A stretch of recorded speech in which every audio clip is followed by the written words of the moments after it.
Selamat pagi anak-anak semuanya. Apa kabar kalian hari ini? Ibu berharap kita semuanya dalam keadaan sehat.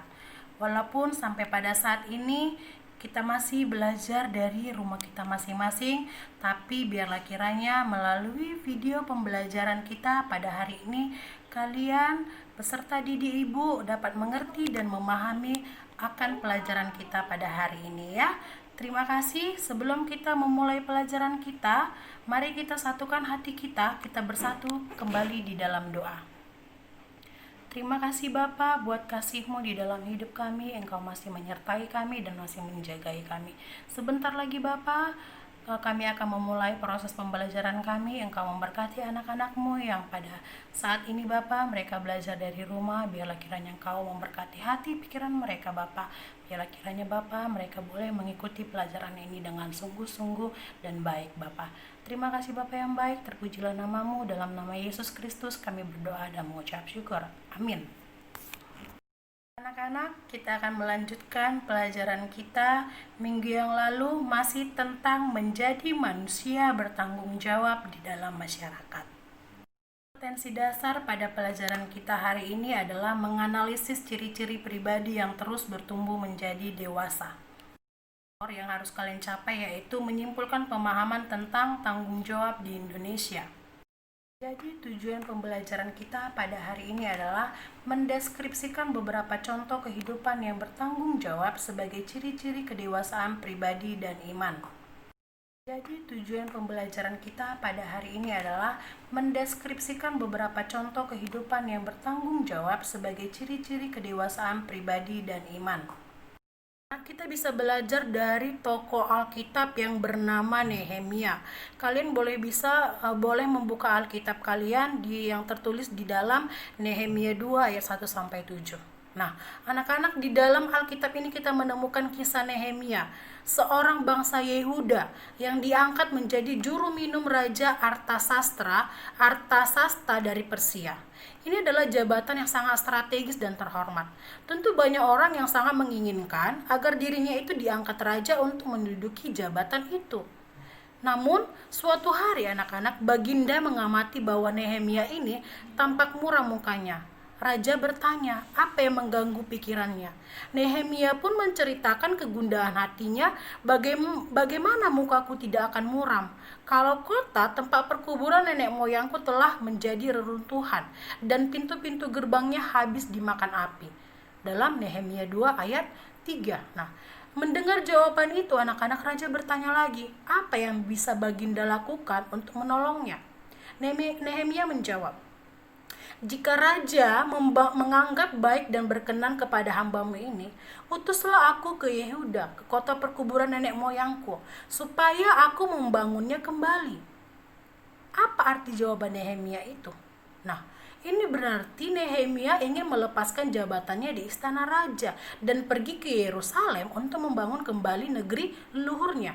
Bayangkan, sebuah jabatan yang begitu tinggi, penting dan strategis yang dimiliki Nehemia tentunya menghasilkan pendapatan yang tinggi baginya. Belum lagi berbagai kesempatan istimewa yang bisa ia nikmati. Namun kini Nehemia bersedia melepaskan semua itu demi keyakinannya akan tugas dan panggilannya untuk membangun kembali tanah airnya. Bagaimana tanggung jawab terhadap sesama? Nah, sebagai bagian dari masyarakat, kita semua mempunyai tanggung jawab terhadap sesama kita.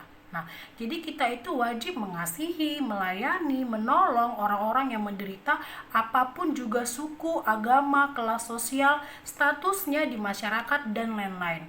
Sebab Kristus juga hadir di dalam mereka. Tuhan Yesus pernah berkata, sebab ketika aku lapar, kamu memberi aku makan. Ketika aku haus, kamu memberi aku minum. Ketika aku seorang asing, kamu memberi aku tumpangan. Ketika aku telanjang, kamu memberikan aku pakaian. Ketika aku sakit, kamu melawat aku. Ketika aku dalam penjara, kamu mengunjungi aku. Tertulis di dalam Matius 25 ayat 35 sampai 36. Ini adalah sesuatu yang dituntut dari setiap orang, bukan hanya orang Kristen. Malah dari ucapan Tuhan Yesus ini tampak bahwa sekedar percaya kepada Tuhan itu tidak cukup. apabila kita melakukan semua tindakan kepedulian terhadap orang lain. Jadi kita wajib mengasihi, melayani, menolong orang-orang yang menderita. Apapun juga agama, apapun juga suku, agama, kelas sosial, statusnya dan lain-lain. Karena Yesus Kristus itu juga hadir di dalam mereka.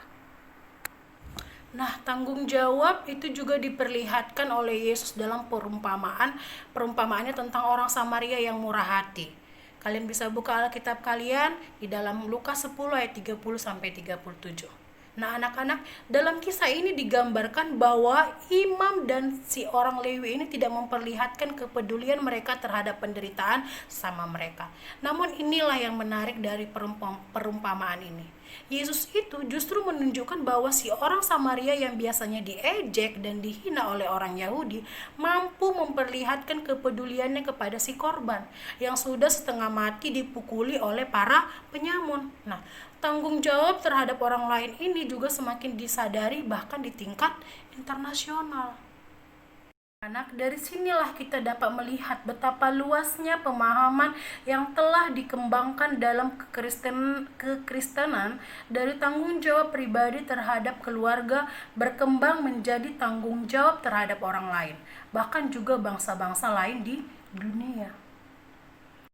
Anak, dari sini kita dapat melihat bahwa betapa luasnya pemahaman yang dikembangkan dalam kekristenan dari tanggung jawab pribadi terhadap keluarga berkembang menjadi tanggung jawab terhadap orang-orang lain, bahkan juga bangsa-bangsa lain di dunia ini.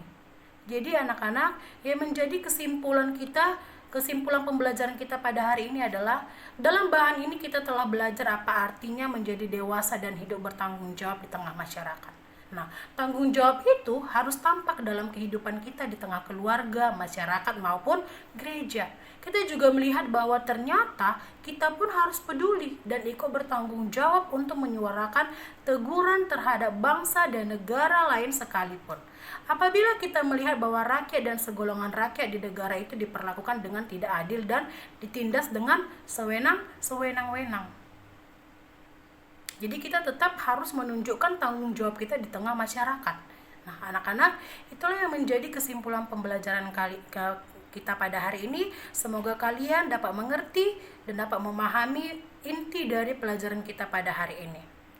Akhiri pelajaran kita pada hari ini, mari kita kembali satukan hati kita bersatu di dalam doa. Segala puji syukur, hormat, kemuliaan bagi nama-Mu Bapa. Kami bersyukur jikalau Tuhan masih mengizinkan kami untuk kami boleh belajar di rumah kami masing-masing pada hari ini Bapa. Kau yang memberkati anak-anak-Mu Bapa yang belajar pada saat ini, biarlah kiranya Bapa melalui pelajaran ini mereka sebagai seorang remaja Kristen dapat bertanggung jawab Bapa, melakukan tanggung jawab mereka di tengah masyarakat. Terima kasih Bapa yang baik, terpujilah nama-Mu, di dalam nama Yesus Kristus kami berdoa dan mengucap syukur. Amin. Terima kasih, Tuhan Yesus memberkati.